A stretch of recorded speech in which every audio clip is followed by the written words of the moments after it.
Back for Blood is a P versus E 4-player co-op zombie first-person shooter survival / action adventure. You play level to level, managing your various equipment, but you get items kind of along the way. It doesn't exactly fit just purely in the survival genre. It's been out for over 3 months now and has received criticism largely due to its marketing of trying to pan it as the spiritual successor to Left 4 Dead. It occupies the same genre. It adds a little bit more, and it also doesn't have a lot from Left 4 Dead and isn't as tight of a package. I've played the entirety of Left 4 Dead 1, Left 4 Dead 2, like on normal difficulty, the campaign. I was never really into it, so this is about as objective looking at it as possible. I don't have this extreme fondness for Left 4 Dead, but it is a solid game for like the genre that it occupies. Let's look at the bad though first. After 3 months,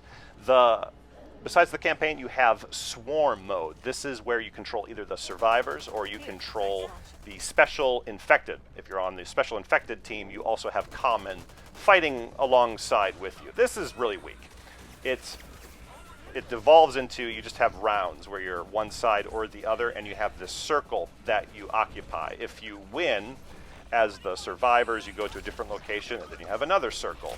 And as the infected, if you win, then it switches over, and that's about it. You're going to play this a few rounds. It's it's fun to play as I'll play as one infected or another, but it's very superficial and basic, and you're not going to play this ever again. There's no motive to buying this game for the Swarm mode. The campaign though is where it's at. Then that's all that you get, and right now the content for the price is a bit high, but you got to keep in mind that the actual gameplay and what you like the package that you're getting and how much fun it is, it's that part. This is like some of the most fun that I've had all year with a first-person shooter, maybe the most, and it is very addicting, but it depends what you're looking for in this type of a game.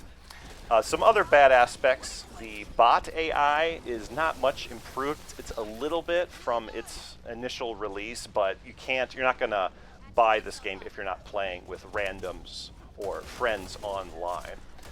Another part was the checkpoints that you had. It used to be you had to play each act, and they didn't have like every 3 missions, then you could do the next one. So people didn't like it because but it would be a pain to go through the whole game, having to start from the beginning. They added a lot more, so that's no longer an issue. The other problem was the difficulty. You had Recruit, which kind of functioned as normal mode, and then everything else was just ridiculously hard. And you also had the AI director that was extremely unbalanced, even on Recruit, where you would just get swarmed on the base difficulty, and that would be it. They fixed this as of the late winter update. So now you have a proper Recruit, Veteran, and then Nightmare mode for the top, and they'll be adding more of this along with additional content in the future. Main part though is you have to play this with randoms online, and then it's a blast to play. A couple more things: the weapon attachments. This is exactly the same as it was upon release, where when you add an attachment to whatever weapon that you have, even if you find a better weapon or a different one that you want to take that one off to put on the new one, you can't do that. It's stuck to that one, and this should really be allowed.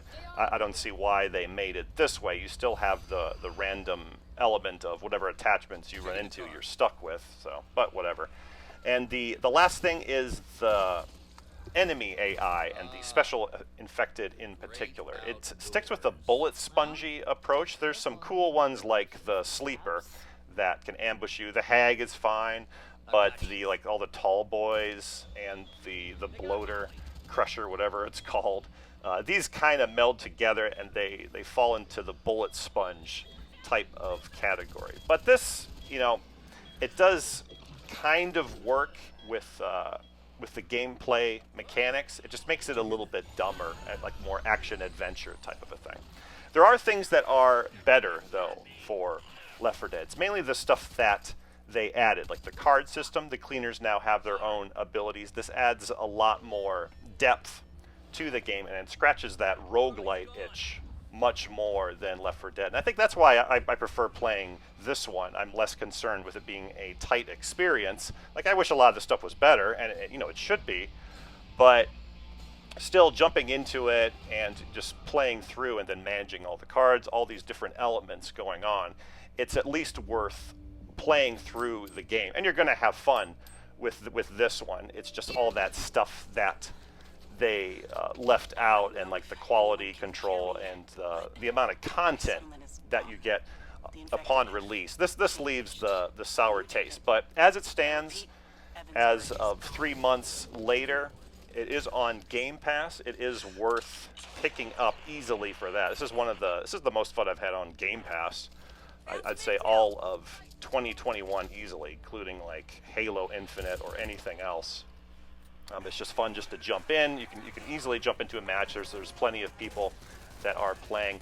The issue is for what you get. Like, there's a decent amount of content. It's just not $60 worth of content, and then they're going to add some DLC later, but that's another $40. So if you're looking to buy the game, like, then I would wait. Even if you're looking to buy it, though, I would still check it out on Game Pass. You know, $15 or wait till it's free, whatever. It's easily worth playing through and just seeing how much you like it.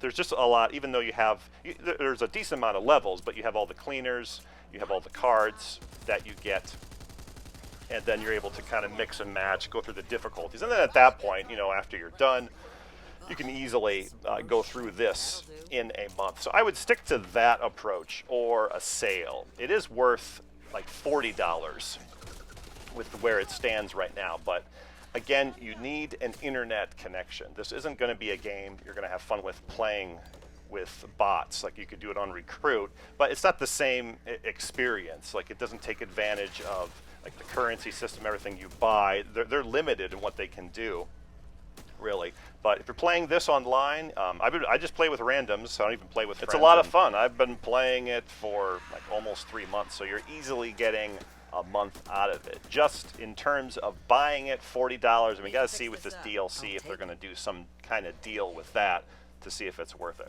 If you like this video, please give a like. Really like to consider subscribing, and I will see you next week. Glad you guys could keep up. De oren moet je in staan. Dus. Oh.